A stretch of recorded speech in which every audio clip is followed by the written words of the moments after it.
공천권은 한 명의 배은망덕한 사람과 5명의 원수를 만드는 권력자의 무덤입니다.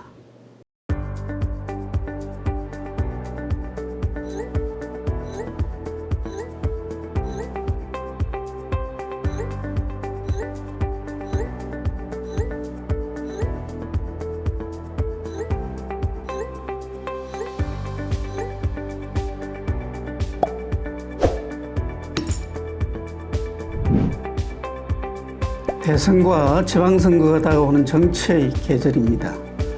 곧 공천이 어떻고 하는 이야기가 많이 나올 텐데요. 여러분들은 공천에 얽힌 어떤 기억을 가지고 계십니까? 부정적인 단어가 많이 떠오르실 겁니다. 공천이 아닌 사천이다. 자기 편을 심기 위해서 반대편을 쳐낸다. 당내 갈등을 조장하고 정치 불신을 가져왔다. 이 정도는 상당히 점잖은 표현입니다. 만악의 근원이다. 국민도 속고 나도 속았다라는 유명한 워딩도 기억이 나실 겁니다. 도대체 얼마나 막강한 권한이기에 이런 폭풍이 따를까요? 과연 이렇게 무소불위의 권한을 행사한 공천권자의 정치적 앞날은 순탄했던 것인가요? 공천권은 적나라하게 말하면 한 명의 배은망덕한 사람과 5명의 원수를 만드는 권력자의 무덤입니다. 에이, 무슨 말씀. 국회의원들이 자기 사람들 시의원 도의원 시켜가지고 다음 선거 때 써먹으려고 공천권 움켜쥐고 있는 거 아닙니까? 국회의원들이 지방의원들 공천을 실질적으로 좌지우지합니다. 공천심사위원회라는 그런 제도가 있긴 합니다만 이것이 현실이죠. 그러나 손익계산서는 다릅니다. 배은망덕이니 원수, 이런 말은 미국의 정치 원로나 제가 존경하는 우리 정치 선배님 말씀입니다. 제 생각도 똑같습니다. 이게 이렇습니다. 공천을 받은 사람은 세월이 가면 자기는 반드시 받을 만한 그런 능력과 자질이 되기 때문에 받은 걸로 이렇게 생각을 하게 됩니다. 반면에 공천을 받지 못한 사람은 그 순간부터 공천권자와 한 팀이 될 수 없습니다. 왜냐? 그 사람도 출마하기 위해서 지금까지 자기가 살아온 인생 전부를 거기다 건 겁니다. 그런데 자기가 부족했다 이렇게 자인하는 순간 지금까지 살아온 자기 인생을 부정해야 되기 때문에 성복을 할래야 할 수가 없는 것입니다. 제 경험상 공천에 떨어지고 나서 진심으로 내가 부족해서 떨어졌다라고 자성하는 사람은 보지를 못했습니다. 물론 겉으로 표현이야 그래 하는 분들이 있긴 하죠. 자, 이러하니 공천권 행사 횟수가 늘어날수록 그 국회의원은 적이 많아지고 설 자리가 적어지게 됩니다. 이 공천권은 국회의원의 피할 수 없는 숙명, 뜨거운 감자이자 무덤입니다. 그리고 이제 제가 소속된 정당의 사무총장은 18대, 19대, 20대 총선에서 낙선했습니다. 공천 실무자로서 권한을 행사했으니 모두 공천은 받았죠. 본선에 다 떨어졌습니다. 좀 세밀하게 들여다보면 당내 낙천자들의 불만이 출마를 한 사무총장한테로 이렇게 다 쏠리게 되고 그 지역구 여론을 자극해서 득표력을 약화시킨 겁니다.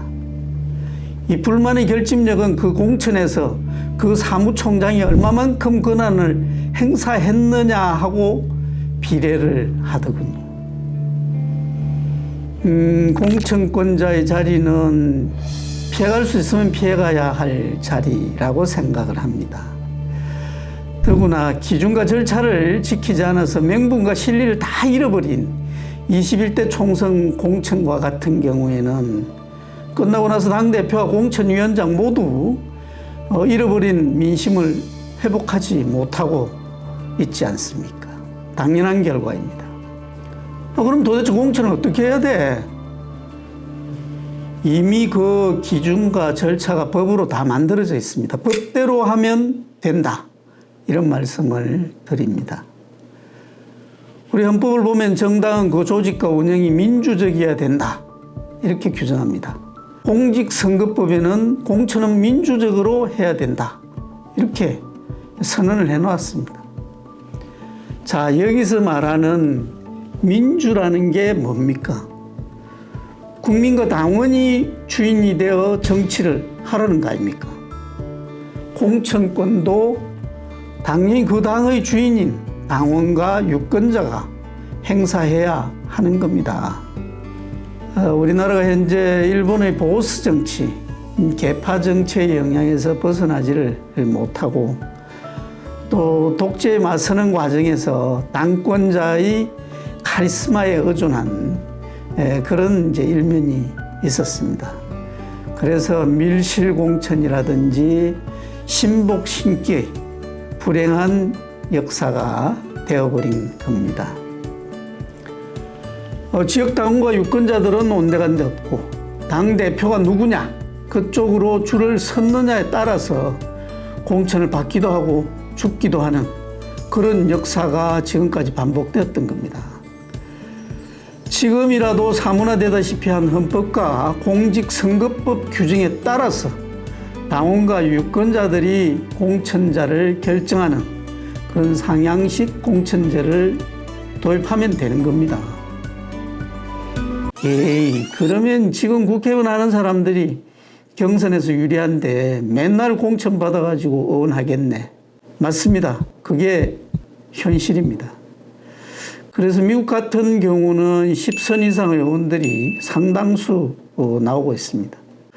그게 좋다고 우리 정치까지 그거 닮아가자. 저는 그런 생각을 하는 사람은 아닙니다. 현역 의원에 대해서는 냉정하게 평가를 해야 합니다. 의정활동이 성실했는지, 입법 성적은 어떻고, 대정부 견제 역할은 지역에서의 주민 밀착도는 어떤지, 이런 것을 세밀하게 기준을 정해서 평가를 해야 합니다. 그 중에 성적이 좋지 않은 사람은 쉬고 다른 사람한테 기회를 줘야죠. 불성실한 만큼 점수를 감점하면 되는 겁니다. 그리고 정치를 처음 하는 사람, 청년이나 여성, 장애인 이런 약자나 소수자들한테는 자기 득표의 일정 부분 가산점을 주어야 됩니다. 이 여러 가지 시뮬레이션을 통해서 얼마 점수를 줄 거고 또 얼마를 깎을 거고 이런 걸 이제 딱 비교를 하면 실질적인 경쟁이 될 수 있는 기준이 나오는데 그 기준을 만들면 되는 겁니다. 우리나라 정치 발전을 크게 4단계로 나눠볼 수 있습니다.